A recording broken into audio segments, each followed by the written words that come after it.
Bonjour, Émilie Fabi. Je vous souhaite la bienvenue dans l'univers d'Il était une voix, le podcast qui éclaire. Je suis coach en développement personnel, professionnel et énergéticienne. Passionnée de spiritualité et véritable aventurière de la psyché humaine, je vous embarque avec moi pour vous partager mes expériences, mes connaissances, mes outils, mes réflexions, qui, je l'espère, vous aideront autant qu'ils m'ont aidé à trouver du sens dans un monde qui semble tourner à l'envers. Le tout avec une bonne dose de fun, de magie et de pragmatisme. Bonjour à toutes et à tous, je suis très contente de vous retrouver aujourd'hui. On va parler du manifesteur, un des 4 types du design humain. Donc le manifesteur représente environ 8% de la population. Donc le manifesteur, c'est qui? Quel est l'archétype qui le représente? C'est l'initiateur. L'initiateur, ça veut dire qu'il est là pour impacter, pour faire bouger les choses, pour faire changer les choses. Donc c'est le seul type dans le design humain qui peut faire ce qu'il veut, quand il veut, comme il veut, mais à certaines conditions et pas des moindres, et on va en parler parce que ça c'est important, sinon tout le monde se dirait mais remboursé, moi je veux être manifesteur, c'est pas si facile que ça. Du coup, qu'est-ce qui caractérise le manifesteur? Donc déjà, il a une énergie très dynamique, donc c'est un type dit énergétique. Il y a une énergie initiatrice qui est assez intense, assez créative, mais qui fonctionne en rafale, c'est-à-dire que c'est une énergie qui est fluctuante. Donc il est quand même énergétique dans le sens où il est connecté à un moteur, et donc c'est le centre de la gorge qui est le centre de la communication, mais aussi de la mise en action, de la manifestation dans le sens de la mise en action. C'est ce qui fait d'ailleurs qu'il est manifesteur. Et donc ce centre-là, qui est un centre moteur qui est relié à un autre centre moteur, fait que le manifesteur peut impacter, peut faire des choses sans avoir à attendre, comme tous les autres types. Donc cette énergie-là, comme je disais, elle fonctionne en rafale, mais elle est quand même fluctuante. Donc, c'est-à-dire qu'il y a une espèce de mode un peu on-off où le manifesteur va avoir des sortes d'élan, et une fois qu'il est sur sa lancée, ça trace, mais ça trace pas toute la journée. Par exemple, c'est pas la même énergie, la même puissance, elle se traduit pas de la même façon qu'un générateur ou un générateur manifesteur. D'ailleurs, à ce titre, je tiens encore à préciser, parce qu'on m'a encore demandé, on m'a encore posé la question. C'était un générateur manifesteur qui me dit du coup je suis moitié générateur et moitié manifesteur. En fait non, le générateur manifesteur fait partie de la grande famille des générateurs, il n'est pas moitié-moitié. En fait c'est juste que le générateur manifesteur il a une capacité de mise en action plus rapide que le générateur classique. Mais ce n'est pas une moitié de manifesteur. Voilà, donc ça il suit le même fonctionnement que les générateurs. On ferme la parenthèse. Donc, ce manifesteur, il a une grande puissance énergétique, mais qui ne fonctionne pas de façon constante. C'est-à-dire qu'il a besoin de temps de repos. Il a besoin de faire des pauses dans sa journée. Mais par contre, quand il sera en action, quand il initiera des choses, ça va être une vraie machine de guerre. Donc, il y a vraiment une espèce de puissance qui est là, mais une puissance aussi pour initier. Donc, il est là pour lancer des choses, pour déléguer aussi des choses, pour encadrer des choses, mais pas forcément pour faire. Celui qui est là pour faire, c'est le générateur manifesteur. Ça ne veut pas dire que les générateurs, je ne veux pas me les mettre à dos, sont les petites mains du design humain, pas du tout. Mais en gros, si je devais un peu schématiser, il y aurait le manifesteur qui serait là pour lancer des choses, pour initier des choses, le projecteur qui serait entre guillemets là pour diriger l'énergie pour que ce soit efficace, diriger l'énergie des générateurs et des générateurs manifesteurs, et le réflecteur qui arrive au milieu de tout ça à la fin comme un peu l'inspecteur des travaux finis pour voir si tout ça fonctionne correctement. Donc voilà schématiquement, ça ne veut pas dire que les manifesteurs sont forcément ceux qui peuvent être les plus à même d'être les managers, que c'est forcément eux les chefs, pas du tout. C'est juste une énergie qui est comme ça. Ils vont être bons là-dessus, ils vont être moins bons sur d'autres choses, mais ça c'est pour tout le monde. Donc, le manifesteur est un type très puissant et ça se sent aussi énergétiquement. Et des fois, ça peut être aussi, c'est à la fois leur plus grande force, mais aussi leur plus grande faille, entre guillemets, puisque ça peut leur jouer des tours dans leur entourage, et ce, dès leur plus tendre enfance. Puisque, vu que c'est un type qui peut paraître un peu incontrôlable, un peu imprévisible, on va avoir tendance à les mettre sous cloche dès leur plus jeune âge. Et du coup, parce qu'on se dit, mais attends, c'est quoi cet enfant qui s'en va là, qui va se promener tout seul, qui part de la maison, enfin voilà, ça peut du coup se traduire de plein de façons différentes. Mais du coup, le petit manifesteur peut avoir envie de faire un peu sa life comme il en a envie. Donc ça peut perturber les parents qui ont besoin quand même de mettre du cadre, c'est normal, c'est un enfant, on ne peut pas le laisser faire tout ce qu'il veut. Mais le manifesteur, de façon naturelle, va vouloir être autonome, indépendant, faire un peu sa vie. Et donc, on va avoir tendance à le mettre sous cloche, mettre un cadre, encore plus que pour un autre enfant, pour justement que ça ne parte pas dans tous les sens. Et ça, du coup, c'est comme si ça éteignait, ça tamisait dès le plus jeune âge les enfants manifesteurs, et ça faisait des manifesteurs qui, du coup, se découvrent potentiellement jamais, ou sur le tard, en tout cas, n'ont pas conscience de cette grande puissance. Donc ça, c'est un des points du manifesteur, c'est vraiment de prendre conscience de sa puissance. Ça, c'est vraiment hyper marquant. Et quand j'en ai en séance, la plupart n'en sont pas conscients. Et du coup, c'est très beau de les relier à cette puissance-là et de voir que petit à petit, ils commencent à la laisser s'exprimer. Et ça ne veut pas dire que ça va péter dans tous les sens, ça se canalise en fait. Mais le fait de le savoir et de ne pas s'excuser en fait d'être puissant, eh ben ça aide grandement les choses, et ça fluidifie aussi beaucoup la vie des personnes en fait qui connaissent leur design humain. C'est quand même très chouette. Aussi, donc vous avez vu, si vous avez écouté, vous avez peut-être entendu les autres podcasts sur les autres types. En design humain, on parle beaucoup d'aura. Donc l'aura, pour rappel, c'est cette enveloppe énergétique qui nous entoure tous, qui est assez grande. Et donc l'aura du manifesteur, on dit qu'elle est dense et repoussante et impactante. Donc ça ne veut pas dire qu'ils ne sont pas sympas et qu'on n'a pas envie d'être avec eux. Ça veut dire que leur aura, en fait, fonctionne pour eux. Un peu comme tous les autres types finalement, là où le générateur va attirer, là où le projecteur va absorber, là où le manifesteur, lui, il va repousser. Repousser pourquoi ? Pour pouvoir faire place libre, pour pouvoir avancer et impacter et initier et innover et créer. En gros, il a besoin qu'on le laisse passer. Voilà, tout simplement. Donc ça peut être assez impactant, un manifesteur qui entre dans une salle, ça peut se sentir, même si on ne sait pas qu'il est manifesteur. Voilà, il y a une espèce de densité justement qui se sent et qui peut énergétiquement perturber certaines personnes. Un peu comme l'aura du projecteur qui n'est pas faite pour tout le monde. Pour le manifesteur, c'est un petit peu pareil. Ça se sent, mais au final, lui, c'est aussi une aura qui le protège justement. C'est une aura qui est dense et repoussante, c'est-à-dire que, en fait, par exemple, un projecteur, donc moi je suis projecteur, mon conjoint est manifesteur, mais en gros, un projecteur ne pourra pas entrer dans un manifesteur, son aura ne pourra pas absorber autant que les auras des autres, l'aura d'un manifesteur, parce que c'est beaucoup plus dense et repoussant. Donc on ne peut pas trop aller lire le manifesteur. C'est le moins, entre guillemets, un des moins lisibles, avec aussi le réflecteur, mais pour d'autres raisons. C'est le moins lisible du design humain. Donc, mais ça l'aide en fait justement à... c'est comme une espèce de carapace, de sorte de bouclier de protection pour qu'il puisse avancer en fait sans se prendre les flèches perdues, quoi. Donc c'est un petit peu ça. Donc, ce qui caractérise aussi donc manifesteur, c'est du coup, lui, ce qu'il va rechercher dans la vie, c'est la paix. Donc en gros, lui, il a envie d'être tranquille. Là où ça peut paraître un petit peu paradoxal et où ça peut poser parfois des questions, c'est que les manifesteurs ont cette grande force créatrice, ce grand impact, cette capacité à initier, cette grande puissance, et à la fois, ils attendent la paix. Là où leur entourage pourrait attendre d'eux qu'ils exploitent au maximum leur puissance. Sauf que eux, c'est pas ce qu'ils recherchent en fait. Eux, ils ont juste envie d'être peinards. Donc si ils ressentent pas l'élan, même s'ils ont plein de capacités, même s'ils ont plein de puissance, il faut que cette puissance, elle soit bien canalisée sur les bonnes actions et les bons projets. Sinon, ça va générer du coup le pendant de la paix. Pour un manifesteur, ça va être la colère.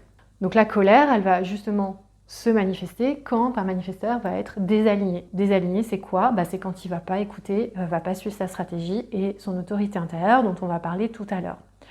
Et en gros, alors ça c'est un point très important et que je vois assez souvent, c'est que la colère, étonnamment, c'est une des seules émotions qui n'est pas vécue par beaucoup de manifesteurs. C'est-à-dire que j'en ai eu plein en séance qui m'ont dit « c'est drôle, mais la colère, c'est vraiment la seule émotion que je ne m'autorise pas à vivre ». Pourquoi ? Parce que la colère déjà est très mal admise dans notre société. Donc on se dit non, c'est pas bien d'être en colère, et la colère, on fait tout pour qu'elle se calme, on fait tout pour qu'elle sorte pas, voilà. Donc, alors qu'elle a juste besoin d'être vue et d'être canalisée. Donc c'est complètement différent de l'étouffer et de la canaliser. Donc bien souvent, les manifesteurs auxquels on n'a pas laissé vivre leur colère, étant petits, mais bon, la faute à personne en fait, c'est comme ça, et du coup se retrouvent avec une colère bien souvent réprimée. Et quand c'est réprimé, forcément, ça crée des résistances internes, voire des bobos physiques. Enfin voilà, tout ce qui est réprimé, c'est généralement pas top et ça finit par sortir d'une façon ou d'une autre. Donc ça peut être de la colère qui vont retourner contre eux, tout simplement pour éviter de la retourner contre les autres. Donc ça, c'est pas terrible non plus. Donc ça veut pas dire qu'il faut la retourner contre les autres, mais ça veut dire au moins qu'il faut l'accueillir et la voir. Parce que la colère, tout comme que ce soit la frustration pour un générateur ou l'amertume pour un projecteur ou la déception pour un réflecteur, la colère devient pour le manifesteur comme un signal, comme un petit peu le petit voyant là, qui va s'allumer sur le tableau de bord et soit on ne le regarde pas, on met un petit autocollant dessus et puis on fait comme si de rien n'était et on en a pour 4 000 € de réparation parce qu'on n'a pas vu le truc à temps, ou voire on fait un accident, soit on regarde le voyant et puis on passe au contrôle technique en voyant ou à la révision en se disant il y a peut-être un problème et du coup qu'est-ce qu'on fait ? On répare. Donc là c'est le voyant du tableau de bord, c'est la colère pour le manifesteur. Donc c'est important de la laisser s'exprimer puisqu'elle montre qu'il y a quelque chose qui n'est pas aligné. Donc ça, et ça c'est pour tous les types, c'est la même chose, donc, sauf que c'est pas la colère pour tous les types, mais en tout cas pour le manifesteur c'est hyper important. Donc un enfant manifesteur, il va faire des grosses crises de colère potentiellement. Et ça peut être assez mal vécu par les parents. Alors, souvent, on va confondre les crises de frustration avec les crises de colère. C'est vraiment deux choses différentes. Les crises de frustration, on en a pas mal chez les générateurs, notamment. Donc la frustration, ce qui va différencier la frustration de la colère, je précise parce que je le rencontre assez souvent en séance, cette espèce de fusion entre les deux. C'est que la crise de frustration, c'est vraiment quand le générateur ne peut pas faire un truc qu'il a envie de faire, voilà, comme un enfant. Là, c'est le manifesteur, c'est quand il va rencontrer des résistances, quand il ne peut pas faire ce qu'il veut, c'est pas vraiment, ou quand il ne peut pas être tranquille, quand on ne le laisse pas faire, quand on essaie de le diriger, quand on essaie de le contrôler. Ça, c'est une des, les grandes peurs du manifesteur, c'est ça. C'est avoir la sensation d'être contrôlé, d'être... donc ça... par exemple pour les enfants, ça petit tips, c'est bien de leur donner l'impression qu'ils décident par eux-mêmes en fait. C'est-à-dire que une question pour un manifesteur, c'est déjà trop en fait. C'est déjà comme une espèce de... Il peut le voir déjà comme une prise de pouvoir. Mais qu'est-ce que t'as? Toi, tu me poses des questions. Enfin, quoi? D'où tu me poses des questions? Donc, la technique pour bien vivre avec les manifesteurs, c'est de leur faire croire, en tout cas de leur donner l'impression que en fait, ils décident eux-mêmes. Donc, par exemple, un enfant dira est-ce que tu veux un yaourt? C'est plus dire moi je vais prendre un yaourt. Ah, moi aussi, maman. Voilà, par exemple. Et ça marche aussi avec les conjoints, je vous rassure. Mais tout ça pourquoi? Parce que le manifesteur, il a besoin plutôt qu'on l'informe, plutôt qu'on lui impose des choses. C'est vraiment, il a besoin de décider. Il a besoin de contrôler les choses. Ça ne fait pas d'eux des êtres psychorigides, mais c'est juste que énergétiquement, c'est comme ça qu'ils fonctionnent. Donc ça, c'est important parce que les manifesteurs ne sont pas très nombreux, donc il y en a 8%. Donc c'est important de savoir comment ils fonctionnent pour bien fonctionner avec eux. Donc cette colère qui est souvent réprimée, important de l'accueillir. Et donc, on en arrive aussi à la stratégie. Donc, la stratégie, c'est quoi? La stratégie, c'est la façon dont le manifesteur va interagir avec son entourage, avec l'extérieur, avec ce qui arrive de l'extérieur, que ce soit des projets, des personnes, des opportunités, enfin tout ça. En gros, le manifesteur, sa stratégie, c'est d'informer avant d'agir. Donc, par informer, je précise que ce n'est pas demander. Le manifesteur n'a pas besoin de demander, il a besoin d'informer avant de passer à l'action. Et bien souvent, vu que naturellement, ils ont besoin d'indépendance, d'autonomie, ils ont besoin de vivre leur vie un peu comme ils en ont envie, ça peut être difficile pour eux d'informer parce qu'ils vont avoir l'impression de demander la permission. C'est très différent. Alors, demander la permission, c'est important de le faire avec des petits manifesteurs, de leur montrer que c'est important de demander la permission. Parce que pour vivre aussi bien en société, ça veut dire que pour eux, demander la permission, ça ne va pas être naturel. Ils vont faire leur truc et puis voilà. Donc en gros, c'est de les informer aussi qu'ils doivent informer de ce qu'ils vont faire, mais aussi demander la permission. Ça, c'est pour les enfants. Mais après, quand ils vont grandir, vu qu'ils seront familiarisés avec ça, ils verront en fait que leurs actions ont beaucoup d'impact. En fait, même une parole pour un manifesteur a de l'impact. C'est-à-dire que vous mettez, alors il faudrait faire un échantillon représentatif, encore une fois, mais vous mettez 4 types différents des personnes de types différents qui vont dire exactement la même chose. Le manifesteur va avoir beaucoup plus d'impact. C'est-à-dire que peut-être que c'est celui qui va braquer en disant exactement la même chose que le générateur à côté, par exemple. Il y a quelque chose de tellement puissant ça ne veut pas dire qu'il doit tout le temps réfléchir à tout ce qu'il dit, mais c'est-à-dire qu'il doit prendre conscience de son impact. Et surtout, dissocier l'impact énergétique de l'impact de lui qui il est en fait, de qui est le manifesteur. C'est-à-dire que des fois, c'est tout, ça passe pas, mais c'est énergétique, basta, on passe à autre chose. C'est pas grave, ça fait le tri. Justement, on a ces auras là qui font le tri pour nous et qui nous mettent sur le bon chemin pour les bonnes personnes avec les bons projets. Donc ça demande une espèce de foi aussi, une espèce d'organisation un petit peu globale, un peu plus grande que nous.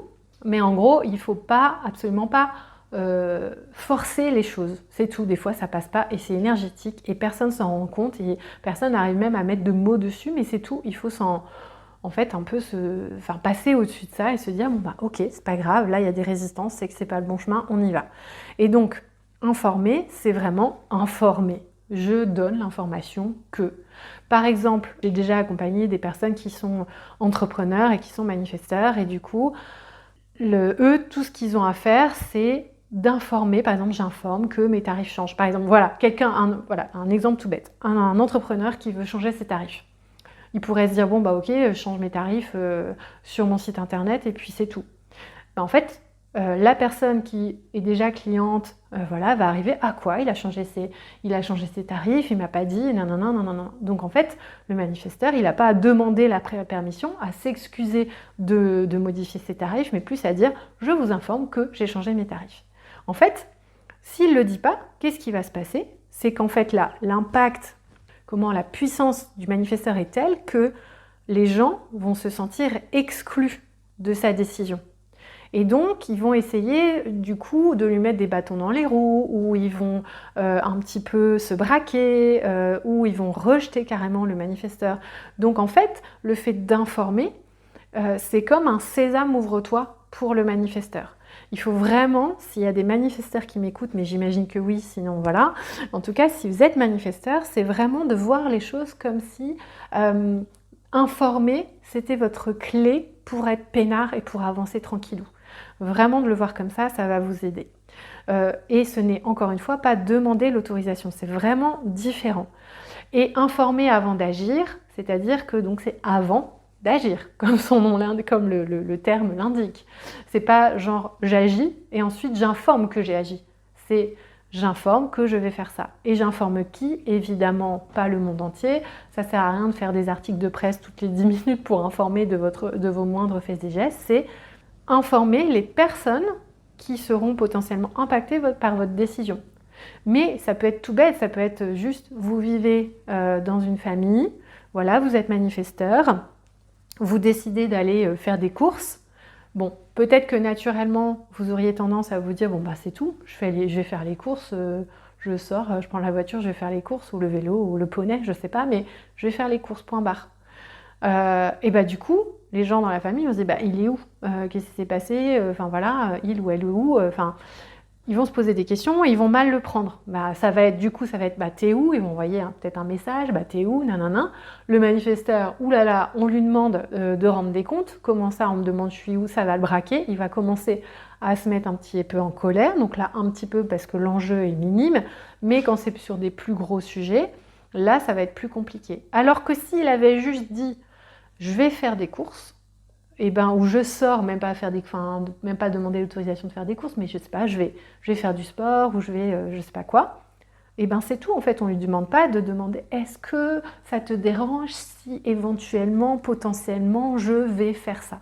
C'est je vais faire ça, ok, tout le monde est au courant, et puis c'est parti, et le manifesteur, et on lui demande pas de compte, on sait où il est, on sait ce qu'il fait, et voilà. Donc les personnes qui sont impactées, donc là les personnes dans la maison qui potentiellement vont se demander où il est parti s'il part sans prévenir. Donc ça c'est hyper important. Donc alors si la décision n'impacte personne, du coup là c'est la stratégie et c'est l'autorité intérieure aussi qui prend le relais.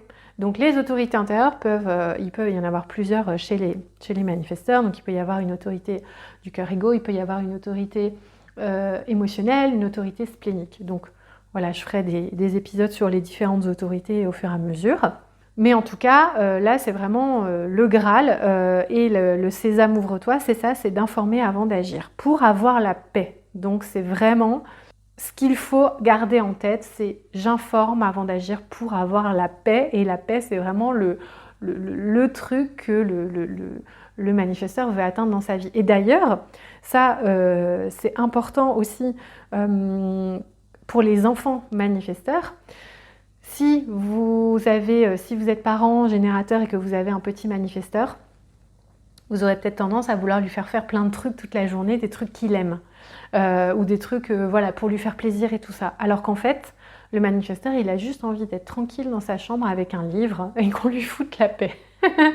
Donc ça peut être intéressant aussi à revoir ça, se dire, ok, si j'ai un petit manifesteur à la maison, en fait, je vais peut-être plus le laisser tranquillou. Alors ça ne veut pas dire qu'il ne faut jamais jouer et que le manifesteur n'a pas envie de jouer. Bien sûr que si, il y a plein de choses qui rentrent en ligne de compte. Par exemple, s'il a une définition double, il pourra être un peu plus coachant qu'un manifesteur avec une définition simple. Enfin voilà.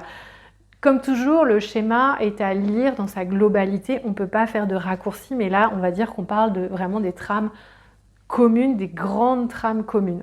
Mais il faut aller en profondeur pour vraiment personnaliser en fonction des personnes.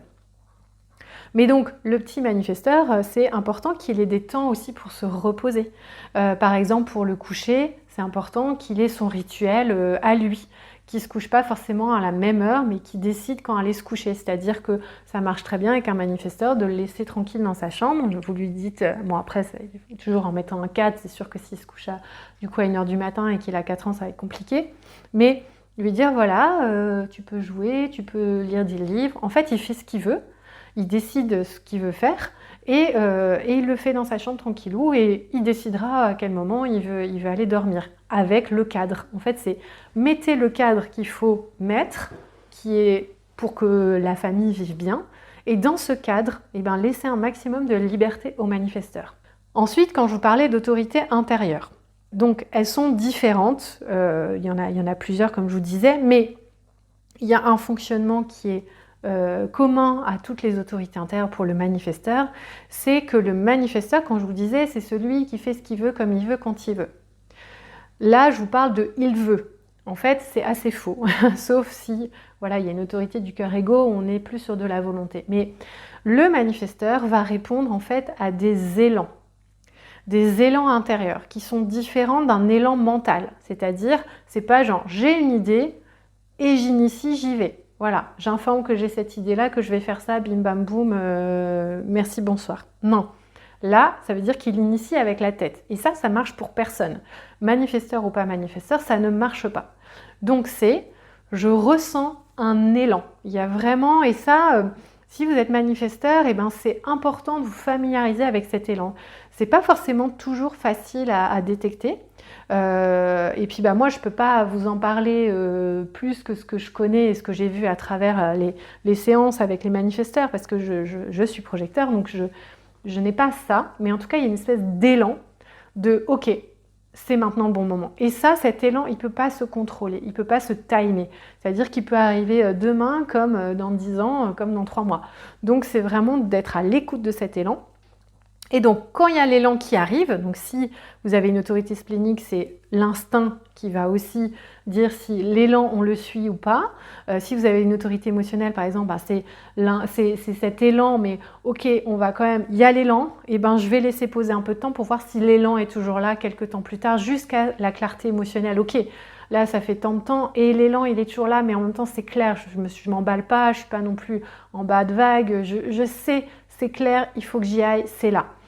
Donc ça, c'est vraiment la clé d'aller sur l'élan. Et c'est pas initié avec la tête, vraiment pas du tout. Ça, c'est hyper important. Et ensuite, du coup, vraiment, le plus grand point, c'est vraiment, chers manifesteurs, prenez conscience de votre puissance, de votre impact. Ne le minimisez pas. Ne vous excusez pas d'être puissant, puissante. Ne vous excusez pas d'être là. Vous êtes là pour quelque chose. Vous êtes là pour innover, pour créer, pour impacter. Et ça, c'est pas rien. N'essayez pas de jouer au générateur, à vous épuiser en faisant. Il faut bien vous placer, entre guillemets, dans la société pour bien fonctionner. Et n'ayez surtout pas peur d'être rejeté. Le rejet, c'est quelque chose que connaît souvent le manifesteur. Et souvent, il ne va pas avoir la réponse de pourquoi il est rejeté, pourquoi on ne veut pas de lui. En fait, c'est comme ça, c'est livré un peu avec. Ça ne veut pas dire qu'il va être rejeté tout le temps, ça veut dire qu'il va mettre peut-être un peu plus de temps à sociabiliser, ou en tout cas à s'intégrer socialement, parce qu'il y a ce côté très dense qui peut faire peur, en fait, qui peut impressionner. Il y a vraiment ce côté impressionnant, mais qui n'est pas forcément ressenti. Ça ne veut pas dire que c'est forcément des personnes qui arrivent et c'est des bulldozers, ils sont hyper pushy, c'est pas ça, c'est vraiment énergétique. Donc il y a des manifesteurs qui peuvent être très doux, des personnes très douces qui sont manifesteurs. Mais est-ce que cette douceur cache pas trop cette puissance-là, en fait, mais la puissance, c'est pas forcément être un gros bulldozer qui défonce tout. Ça peut être une puissance très douce aussi. Donc ça, c'est important de aussi vous laisser le temps d'être en paix, d'avoir ces moments de paix, et que c'est ça votre ligne de mire. C'est pas, comme un projecteur, la reconnaissance, c'est vraiment la paix, c'est de vous sentir en paix. C'est pas juste avoir la paix, c'est vous sentir en paix. Et vous sentir en paix, c'est en vous alignant, justement, en étant dans les bons projets avec les bonnes personnes et tout ça. Et donc, n'ayez pas peur du rejet. Si on vous rejette, c'est que vous n'êtes pas fait pour ces personnes-là. Et le rejet, c'est commun à tous les types. Le projecteur aussi va potentiellement être rejeté parce que son énergie est un peu chelou, parfois, peut être perçue comme ça. Donc voilà, quand je dis chelou, c'est pas du tout négatif, hein, je suis projecteur, donc voilà, je trouve ça cool. En tout cas, il n'y a jamais de jugement quand on aborde le design humain, il y a juste des faits et il y a ce qu'on en fait justement de tout ça. Voilà, je pourrais vous dire encore pas mal de choses sur le manifesteur, mais déjà c'est pas mal pour aujourd'hui. J'espère que ça va vous parler. Et je vais bientôt revenir vers vous, puisque justement, si le Human Design vous intéresse, que vous avez envie non seulement d'apprendre, en tout cas que je vous transmette mes connaissances en design humain, mais surtout de les intégrer, de les incarner, de les ressentir, eh bien j'ai construit une initiation, parce que je dis initiation parce que c'est pas un programme, c'est pas un simple coaching, c'est vraiment quelque chose qui se vit, c'est une aventure dans laquelle je vais mixer tous mes outils. Et je vais bientôt vous en parler. Donc ça s'appelle Alchimie. Je suis en train de concocter tout ça, ma page internet et tout ça, pour vous en parler. En tout cas, restez à l'écoute. Et si vous aimez le podcast, je ne le demande jamais, mais n'hésitez pas à mettre des commentaires, des étoiles et tout ce qui s'ensuit si vous aimez, parce que ça peut justement rendre le podcast plus visible. Et ça peut aider d'autres personnes. N'hésitez pas non plus à le partager si vous avez des petits manifesteurs autour de vous ou des personnes à qui ça pourrait parler. Voilà. Et n'hésitez pas à commenter. Moi, j'adore parler de ces sujets-là. Donc, je serai très à l'écoute de vos questions. Voilà, je vous souhaite une très bonne continuation, une bonne découverte et je vous dis à très bientôt.